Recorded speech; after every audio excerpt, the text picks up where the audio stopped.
Well, good afternoon. Happy Friday. Diane, how are you today? I'm great. How are you, Sarah?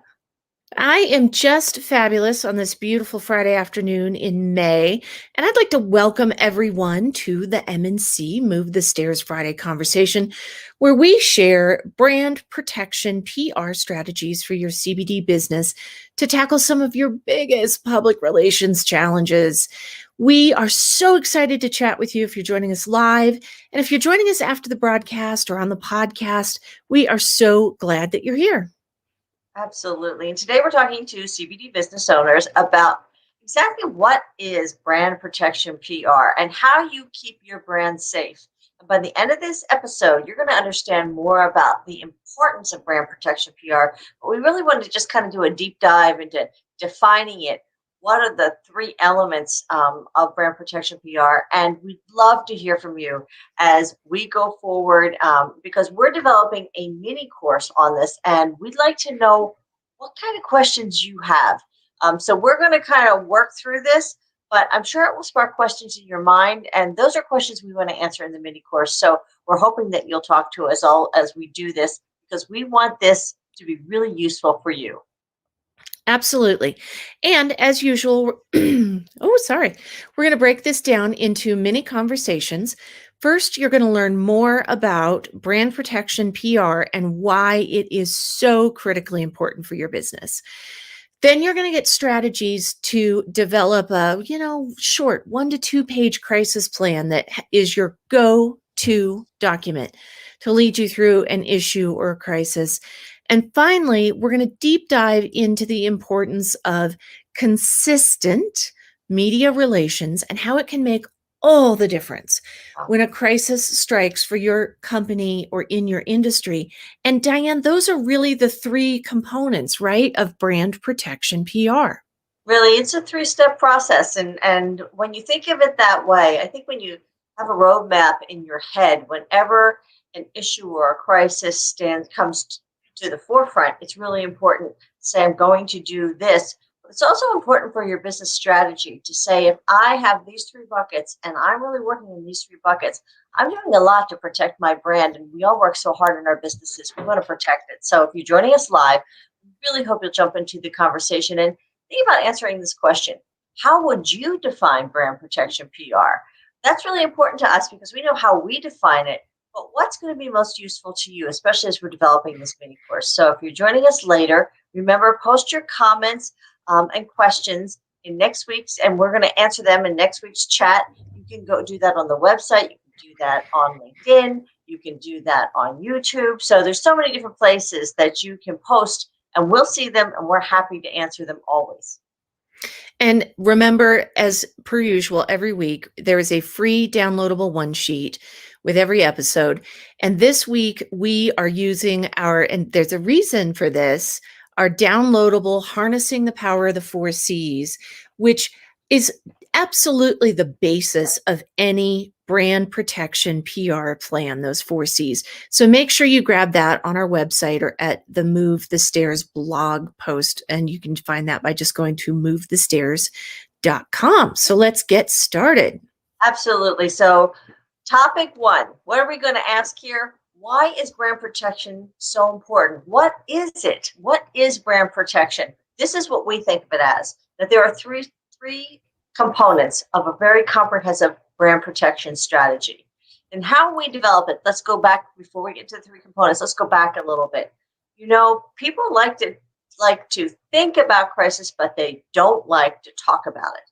And we found that when we are talking to our clients, if we talk about crisis, even if we talk about working with issues, problem is that we are going to have people that say, I don't want to be around that, right, Sarah? I mean, That's not going to happen. We're just not even going to think about it. exactly, exactly. So we have decades of working in both issues management and crisis management on both sides because we're all former journalists at M&C Communications. And so we've not only when there's a crisis do we jump into action as a journalist, excuse me for that, but because it's a little noisy here, but anyway, do we jump into action? But also we watched how other companies handled issues and crises and what really worked and what really didn't. And a lot of that has to do with the basic planning and preparation and getting your head around potentials of what could happen so that you're not being caught flat-footed. It's not the first time that you're hearing something, but you have a plan in place. And having that plan in place for me, that really helps me sleep better at night for MNC communications. And I think it helps our clients sleep better at night as well. Yeah, I think that's absolutely true. And we do, of course, a ton of research and empirical research on best practices and keep up on best practices for crisis. But I have to say, we have also been involved in so many crises, Diane, and on both sides, right? From Right. the country's deadliest listeria outbreak to the Vegas concert shootings, to most recently the terrible and tragic supermarket shooting in Boulder. And, we were in the newsroom, we were journalists. And so we learned from our journalism background, which is absolutely a masterclass in dealing with crisis. And having a standard set of go-to tactics helps you manage a crisis when it happens. So you're not thinking, oh gosh, what do I do? What do I do? You think, oh, right, these are the next steps, next steps. And Sarah, and if I can jump in here for a minute, mhm, if you have thought through something before it happens, your body physically responds differently. If something catches you completely off guard, you go into fight or flight. please I tell the studied all bear right. story. Oh, Tell the bear story, because this is exactly it. I was speaking in Colorado Springs, came around a corner, going back to my hotel room at a beautiful resort that was on the side of a mountain, and a 500-pound bear was walking right for me. He was not more than 10 feet away from me. And I have never, at that point, I had never even seen a bear outside of a zoo in person, and certainly not in a situation where he was walking towards me. He wasn't coming for me, but he was walking towards me. And while I was thinking, what do I do? What do I do? What do I do? And all the different options that I had, my body went into flight and I found myself running, which was the very worst thing that I could have done. So, but yet I was in New York for 9/11. I can't tell you the number of crises that I've dealt with in my life, especially as a journalist. I mean, I've been in shootouts, I've been in all types of situations, but I had already thought through them and kind of had an idea in my head of how I would handle it. The bear came from left field, so I did exactly the wrong thing. With Brand Protection PR, the second step that we're talking about, that we will be talking about, is crisis. But having that perspective, that's why we always make that the first step. How do you position yourself the best so that you don't have that problem where you go into fight or flight? And literally, they tell us physiologically your frontal lobes shut down, the cortisol starts pumping through your body, and your amygdala in your brain, this little tiny section of your brain, just lights up, and it's all about fight or flight. We don't want you to ever be in that position. And we think that public relations is so important for that, because when you're not in that position and you're thinking clearly and calmly, then you're making the right moves in a consistent manner, and people can trust you because they're not going to trust somebody who isn't calm, whether it's your employees, whether it's your target audience, whether your investors. That calmness is really important, right, Sarah? Well, you've absolutely said it. And I think that what we find with our clients is when they have developed a brand protection strategy, when they're really confident in the full brand protection PR plan, they are, in the face of a crisis, calmer. They are more nimble, more flexible, more able to think through, is that the right step? Nope, let's move on to the next one. They also have what we call the trust bottle. It's like a bank account, to be able to draw from with their stakeholders.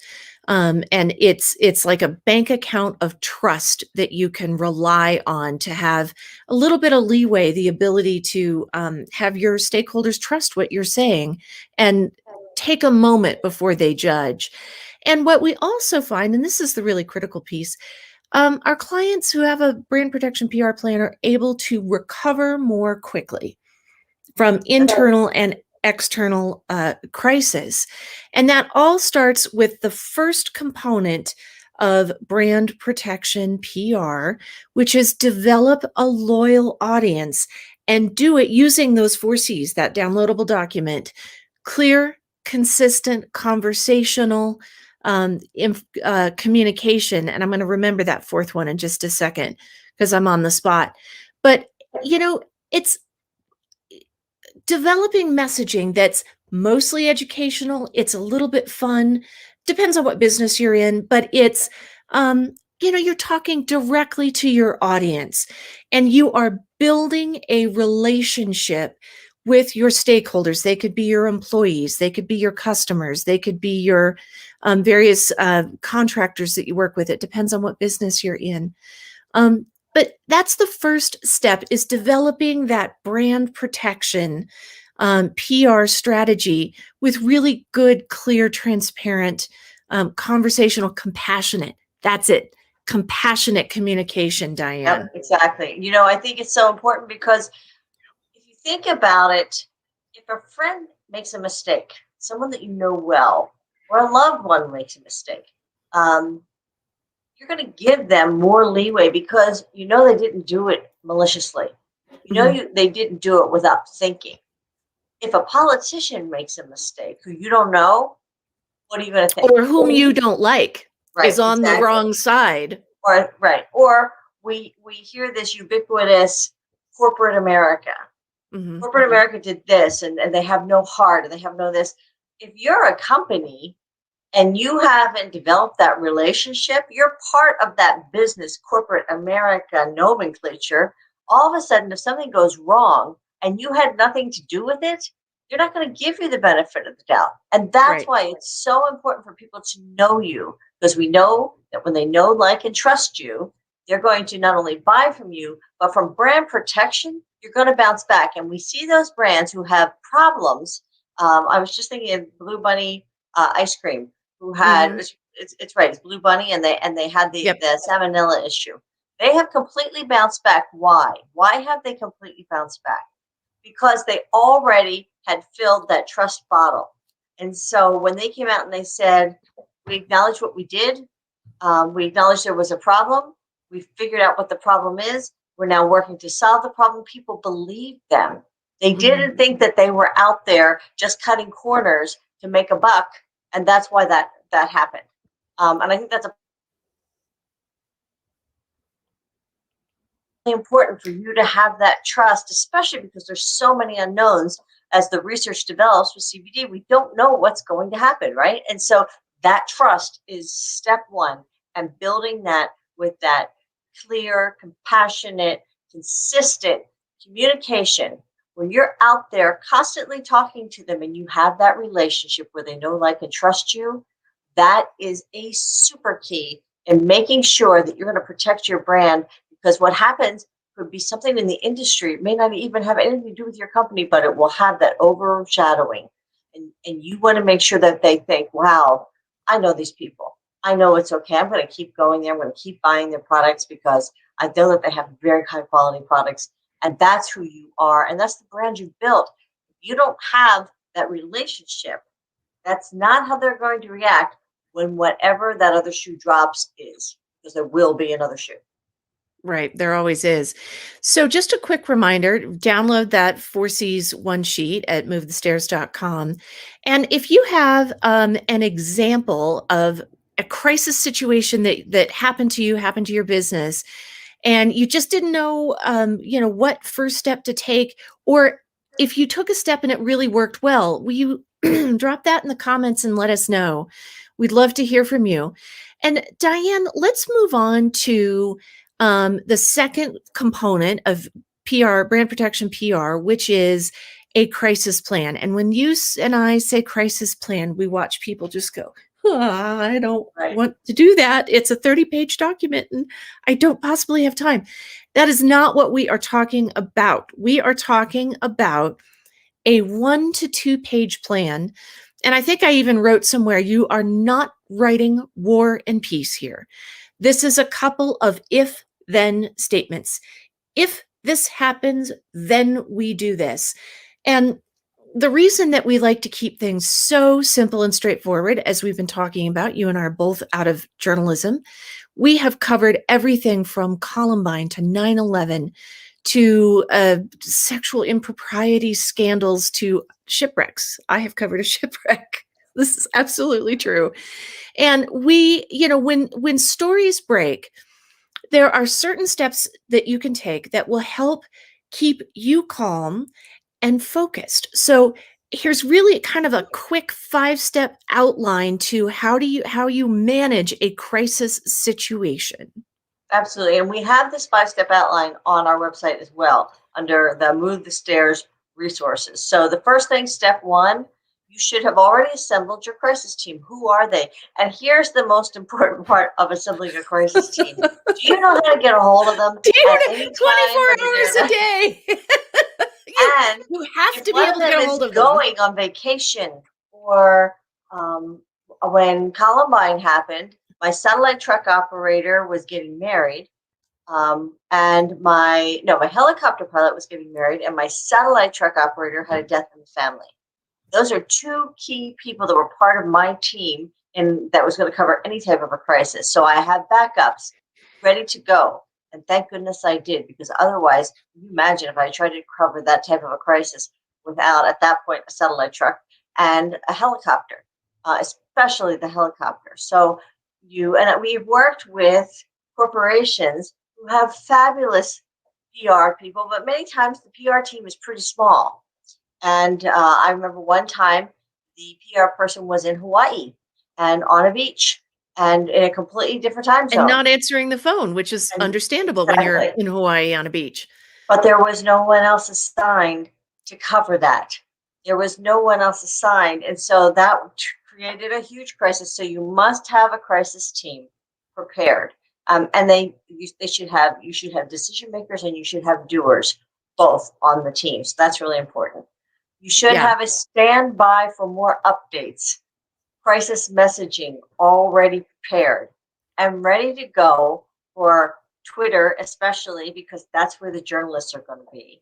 And make sure that when you're doing that, that you're shutting down your other channels. And I don't mean like you're going to go dark on them, but you're going to put a message at the top that says any information about this crisis you will find on this Twitter page at this Twitter handle. And then you only have to monitor one page as far as incoming information with questions and that type of thing. And it's a great place for all journalists to go to get the information, because that's the channel they use, Twitter. So that's really important. And also for your employees, it's a place for them to go to see what's going on. And you may have intranets, you may have emails that you're going to send to the employees that are completely separate from what you're putting out to the media. So you need to know how that's going to work and have an approval process. And that approval process needs to be whatever you're writing needs to be approved within 5 to 10 minutes at the most, because you have to respond so quickly. So if you have a lawyer, you need to know where that lawyer is or who would be that lawyer's designee if the lawyer is out of town, if there is a crisis, if you want to have somebody from your legal team look at it. And you may not have an internal legal team, but most of you work with business lawyers, and you should have a business lawyer that you know is on speed dial, because that way you're going to be okay. And if your CEO, where's your CEO going to be? And if it's not the CEO, who's the second person? Because the CEO is in Japan or wherever. Really important for you to have those people ready to go and know what that approval process is. And you always want a second set of eyes on whatever you do, right, Sarah? That's so important. Well, absolutely. I was just thinking of a crisis situation where I was sitting there monitoring everything that was happening and then drafting responses. And then I handed it directly to the attorney who proofed it, who then handed it directly to the social media manager who was publishing that information online. So that's absolutely true. And there were 3 sets of eyes on anything in that particular situation before it left our hands. So step 3 in this is really critically important, and it's managing the media, providing a location. So if the crisis event is big enough, you're going to have media coming to you, and you want to think about a staging location that is safe. where you can accommodate everyone, where you can do press conferences if you need to, where you can keep everyone together so that they're not, you don't have journalists wandering off trying to find the story. You want to kind of keep control of the story.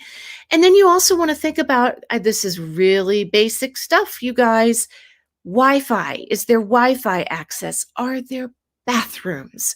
Is there power? Do you have shade? All of these things that can help. This is stuff that's helping to fill that trust bottle, that brand protection trust bottle. So you're looking after people, you're taking care of them, you understand their job, you're making it a little bit easier, a little bit more comfortable, right? That is helping to build credibility. And then you have to think about your disseminating those messages. In that example that I just talked about, we knew that messages for that client were going out on their social media channels and being posted to their website. If you need to broadcast information to the media, which media? Do you have a list? Do you know how to get a hold of them? If you're doing things in a really big event with a press conference, what's the consistency? How often are you holding press conferences? Are you sticking to those times? Are you using a particular hashtag to help people follow that instance on Twitter? And then you have can to. I jump in there for a minute on the press Sure. conference things there? Because what I think is so important and people don't get, we worked with some people recently and they said, we'll be back when we have more information. You know what that says to a reporter? I'm going to go start searching out the information on my own because I don't know when they're going to be back. I don't know when you're coming back to me. And I have to go on the air live at 5, 5:30, 6 o'clock, and 10. Right. And if I don't have something, what am I going to do, Diane? Exactly. And so if you can do your updates at 45 to the hour, at 12:45, 1:45, or do them every half hour, now you've given the reporters new information. And that is kind of a feeding the beast. But the point is, you are still managing much more the issue, the crisis, because you're giving out information and you're taking the questions that they had that you didn't have the answers to in the initial press conference. And hopefully you're trying to answer them as best as possible. But the point is that from a reporter standpoint, they need something to talk about in an ongoing crisis. If you don't give them something to talk about, they're going to find something to talk about. It doesn't, yes, and it doesn't mean that reporters aren't still going to go off and look for other angles. But it will reduce it tremendously. And so saying, we'll be back in 30 minutes, especially at the beginning of a crisis, or even we'll be back in an hour, helps tremendously because then they can relax a little knowing that they're going to have new information and hopefully more answers to their questions. And they're going to more likely wait for you to give them that than start going and talking to everybody else, asking the questions that you should probably be answering and really want to answer instead of having the opinion of Joe Blow on the street say, well, this is what I think, who has no background in the story whatsoever. This is what I found out, or this is my experience. All those things, that helps minimize that when you are in control, and you're in control because you understand what they need and you're providing what they need. Right. And then very quickly to wrap up this point, making sure that you're updating your channels. That means you need to be monitoring social media. In particular, Twitter. You need to be outreaching to your Twitter lists. We've talked about Twitter lists before. You need to have those created so you can outreach to people very quickly. And then you need to be thinking about those press releases. And ideally, you have drafted the skeleton, the outline of those press releases earlier, much earlier, outside of the crisis scenario, so that you can just update them quickly with, here are the details we know, here's what's confirmed, here's the information, boom, out the door, done. So we'd like to know what has happened in your experience. Have you had a crisis? And if you had a plan or an outline to work through, did it help you manage your crisis, and how? We would love to hear from you on your own experience of managing a crisis. And quickly, Diane, tell us what we're looking forward to next week. Well, we talk constantly about creating content that is engaging and is informational, educational, if appropriate, fun, to really build that relationship. So the question is, you've created it, how do you get people to really notice it? And that's what we're going to talk about next week, is how do you get people to notice all the hard work that you're doing and to have that relationship built because they're coming back time and again. So we want you to email and post your questions for next week, and that's going to be our topic next Friday. Okay. Excellent. Here we go. Media relations, third component. So, as former journalists, we get how important it is to build media relationships. It would be very difficult for me to be a member of the media right now. The media has been maligned. The most, so many have been laid off. It's unbelievable. So they're skeleton staffs. They're working double duty hours. They're taking on 3, 4, 5 beats at a time, if they even have beats, and they're not just coming in and hitting the ground running on whatever is the news of the day. I have to tell you, it's an extremely difficult job, and as much as when you have a media situation, especially in a crisis or an issue, it may feel like they're coming for you. That's not what's going on. They're doing their job. And so building those relationships, again, with the media, just like you're building them with your customers, is so, so valuable because we're all human. And if we like the person that we're covering, we're still going to ask the hard questions, but it might be with a bit less of an edge. It might be with when you say something, they actually believe you. Or you can say, and here's 3 more things that go along with it that back up what I'm talking about. But the fact of the matter is that you're going to be looked at with a less jaundiced eye.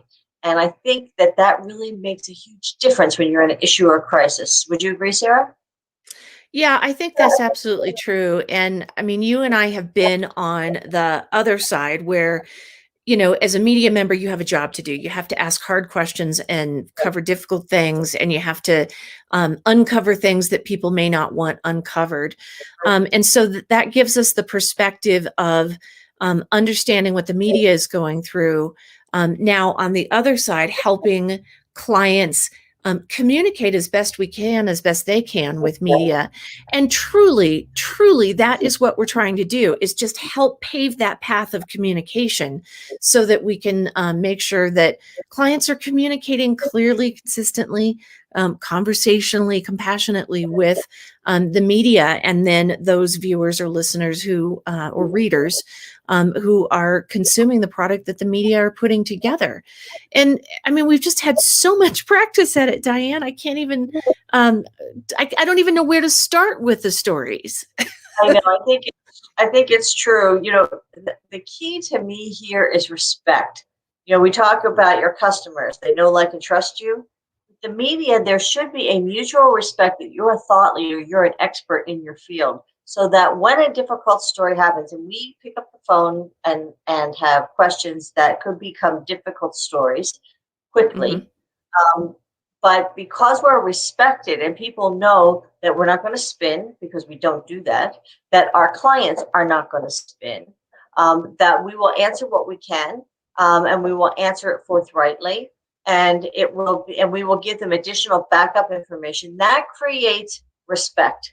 And if you have the respect of the media as a thought leader, when they come to you and something's gone wrong, and I cannot tell you how many times I've been on both sides of that story, whether I was a journalist or whether I was representing a company. We had a company who's had a couple of issues, but probably that's 3% of the 97% of outreach we've done to the media. And when we do outreach, we do some fluff, because you're going to do that because there's just some fun stuff out there with your clients. But with CBD, when you're talking about the different things that you do, you may have a fun event, you may be doing something wonderful for a nonprofit, but it's also informational. So here's what we know in the new labeling guidelines that you may not know about. I just called a reporter on the new labeling guidelines, and she's like, "My gosh, I had completely missed that." That helped. That's a little thing that she will remember, that I thought of her and thought, "Oh, I want to make sure she knows about this," and helped her. So when she needs something, is she going to come back to me? Is she going to come back and even if it's a hard story, is she going to come back and say, "I'd love to get your thoughts on this"? Yes, absolutely. And it puts our clients in the same position. So we do the same with all of our clients. And that's very, very important to do. Well, and I think that's really the essence of thought leadership. Like, if you have built really good, strong insider media relations, then that really dovetails to thought leadership, which means the reporters that you work with will pick up the phone because they know you're not going to pitch, a hard, fluffy pitch on something they don't care about. And even reporters who say that doesn't fit with this week, or I'm not interested in that, they will still pick up the phone. So I think that the basis of thought leadership dovetails with insider media relations. They're two sides of the same coin. And it really is that fundamental sort of third leg of the stool for brand protection PR. So you've got really good, clear brand protection communication. Then you've got media training, and then you've got crisis planning, and then this media training and thought leadership. And that's your three-legged stool. Now you've got a really solid foundation that isn't tippy. Absolutely. And having that foundation can make all the difference when an issue or a crisis comes out of the blue. And brand protection PR will help your company thrive. It will also help the longevity of your company. And what I will say to you finally is that there are not a lot of thought leaders right now in the CBD business world. I can't think of anyone in particular right now that the journalists are calling and say, what do you think about this? What do you think about that? I've been on a number of panels. It's been very interesting to me to see who else is on the panel. There is a great opportunity for you. I was going to say, I see opportunity signs flashing. Absolutely, a great opportunity. So, and if you think that this is a business and an industry that you're going to be in for the long term, man, this is the time to get out there and start thinking about all these things. And certainly that's what we're doing. So I just want to thank you so much for joining us this week for the Move the Stairs podcast. We are here to help you protect your CBD business. And we want you to have brand protection PR woven within that so that you'll be able to sleep at night.